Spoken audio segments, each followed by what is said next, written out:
Ukraine में सैन्य कार्रवाई की आशंका बढ़ती ही जा रही है। अमेरिकी राष्ट्रपति जो बाइडेन के बयान के बाद यह संभावना और बढ़ गई है। मगर रूस और यूक्रेन के बीच यह तनाव हुआ कैसे, इस संकट की क्या है पूरी कहानी, आपको दिखाते हैं इस स्पेशल रिपोर्ट में। यूक्रेन की सीमा के पास जब पहली बार एक रूसी टैंक को गश्त करते देखा गया, तब आशंकाओं के बादल चारों ओर मंडराने लगे।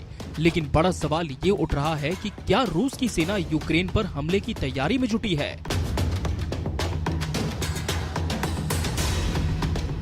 इस समय यूक्रेन से लगी अपनी सीमा पर रूस ने 1 लाख से अधिक सैनिक तैनात कर रखे हैं। बावजूद इसके फिलहाल रूस ने यूक्रेन पर आक्रमण करने की किसी योजना से इनकार किया है, लेकिन इसे लेकर तनाव बढ़ रहा है। उधर अमेरिकी राष्ट्रपति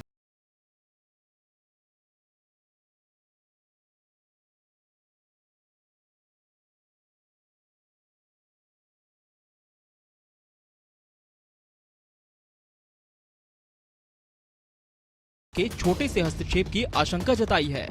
बाइडेन ने ये बयान दिया ही था कि इसके बाद यूक्रेन में उनकी आलोचना होने लगी। इसके बाद गुरुवार को दिए एक भाषण में राष्ट्रपति बाइडेन अपने पहले के बयान से पीछे हटते नजर आए और Step 1, wake up early, gonna rise with the sun. Step 2, get some good, some food in you. Step 3, think real hard about what you wanna be. Step 4, everybody just do your thing. Wake up, today's gonna be a good day. Wake up, today's gonna be a good day. Wake up, today's gonna be a good day. Wake up, today's gonna be a good day. Wake up, today's gonna be a good day. Wake up, today's gonna be a good day. Wake up, today's gonna be a good day. Wake up, today's gonna be a good day. Yo, set your affirmations, aspirations. I got shit to do, the aftermath of preparation. Good food, good mood, blood in circulation. One step at a time, yeah, that's how you make it. Set a goal you control and the steps you take them. I try to pick one thought, have some concentration. And if Ukraine के Crimea प्रायद्वीप को अपने कब्जे में ले लिया। साथ ही वहां के अलगाववादियों को अपना समर्थन दिया, जिन्होंने पूर्वी यूक्रेन के बड़े हिस्से पर कब्जा कर लिया। तब से रूस समर्थक विद्रोहियों और यूक्रेन की सेना के बीच चल रही लड़ाई में 14,000 से अधिक लोग मारे जा चुके हैं। सवाल नंबर 2, हमले का खतरा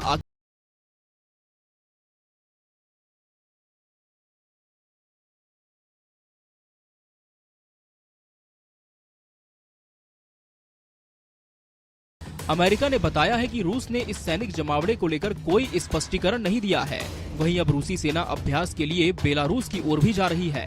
रूस के उप विदेश मंत्री सरगेई रयाबकोव ने मौजूदा हालात की तुलना 1962 के क्यूबा मिसाइल संकट से की है।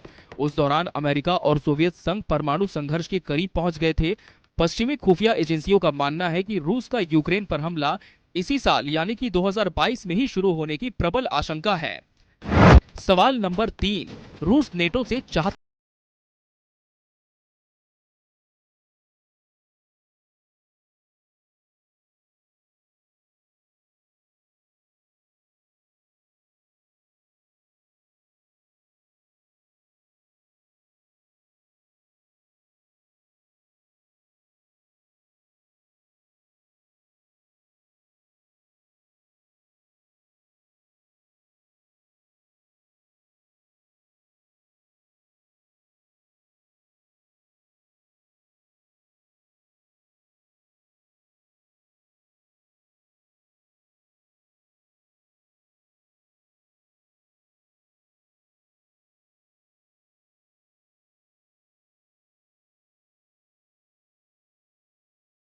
रूस का विघटन कहकर याद करते हैं।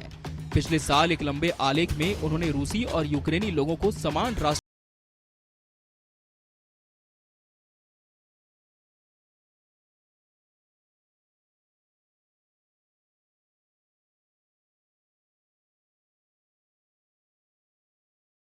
अब तक कोई समझौता नहीं हो सका है। रूस उन आरोपों से इनकार करता रहा है कि ये सब लंबे संघर्ष का हिस्सा है। सवाल नंबर 5, क्या रूस की सैनिक कार्रवाई को रोका जा सकता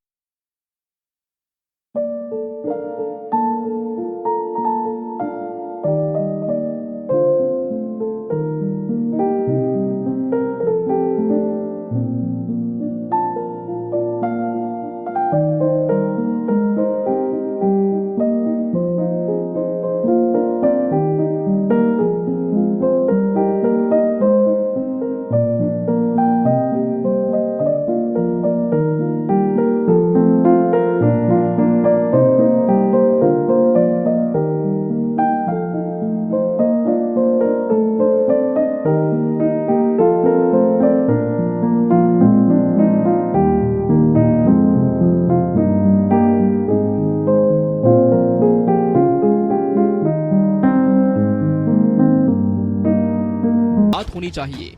यूक्रेन के राष्ट्रपति चाहते हैं कि इस संकट का समाधान तलाशने के लिए एक अंतर्राष्ट्रीय सम्मेलन बुलाया जाए, जिसमें रूस के साथ फ्रांस और जर्मनी भी शामिल हो। इन चारों देशों के नेता नियमित तौर पर मुलाकातें करते रहे हैं, जिसे नॉर्मैंडी क्वार्टेट या नॉर्मैंडी चौकड़ी कहा जाता है। लेकिन राष्ट्रपति व्लादिमीर पुतिन की मांग है कि यूक्रेन पर कोई भी समझौता तभी होगा जब नेटो से संबंधित उनकी मांगें मानी जाएंगी। बहरहाल अब देखना होगा कि ये संकट कहां तक जाता है और तनाव कब थमता है। Bureau report, KBC news.